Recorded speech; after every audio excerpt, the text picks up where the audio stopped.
मिट्टी को, और जो आप देख रहे हैं इधर जो खनन माफिया हैं उनको भी यहाँ पर दर्शाया गया है कि उससे किस तरह से हमारे यहाँ पर हमारी मिट्टी को नुकसान पहुंचता है और हमारे जो गांव हैं वो किस तरह से विस्थापित हो जाते हैं।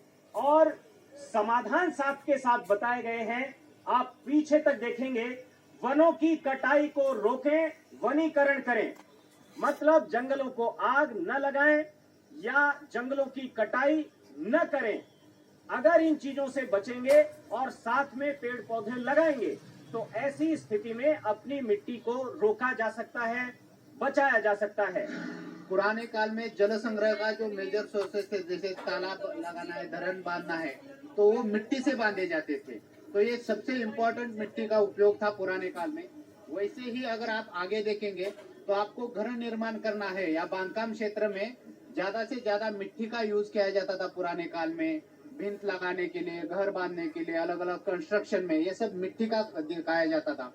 अब आगे जाके सबसे इम्पोर्टेंट जो सजीव है, हम सब जो मनुष्य प्राणी है, इनका जो अनाज का मेजर सोर्स है उत्पादन का, वो मिट्टी है।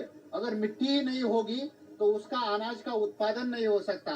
तो ये मिट्टी अनाज उत्पादन का भंडार है, हम सब लोगों का पोषण का तत्व है, पोषण का भंडार है। तो ये मिट्टी हमें अनाज देती है।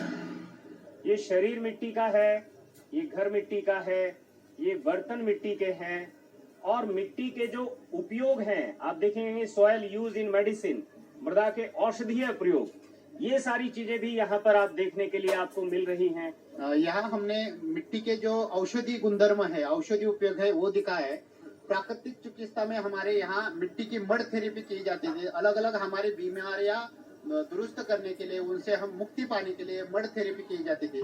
आज भी हमारी महिलाएं मुंह पे जो मिट्टी की मुल्तानी मिट्टी है उसका यूज करते हैं।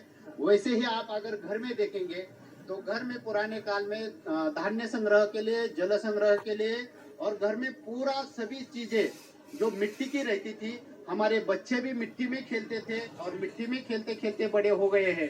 तो ऐसे मिट्टी के अलग अलग यूजेस हमने यहाँ दिखाए हैं ताकि लोगों को पता चले ये मिट्टी हमें क्या देती है और हम उसके रिप्लाई में उसको क्या दे रहे हैं। बिल्कुल बिल्कुल। तो कहीं ये सब बातें ठीक कही गई हैं कि चंदन है इस देश की माटी, तपोभूमि हर ग्राम है, हर बाला देवी की प्रतिमा, बच्चा बच्चा राम है। हर आंगन में तुलसी है, हर घर में गाय है, हर घर में आय है,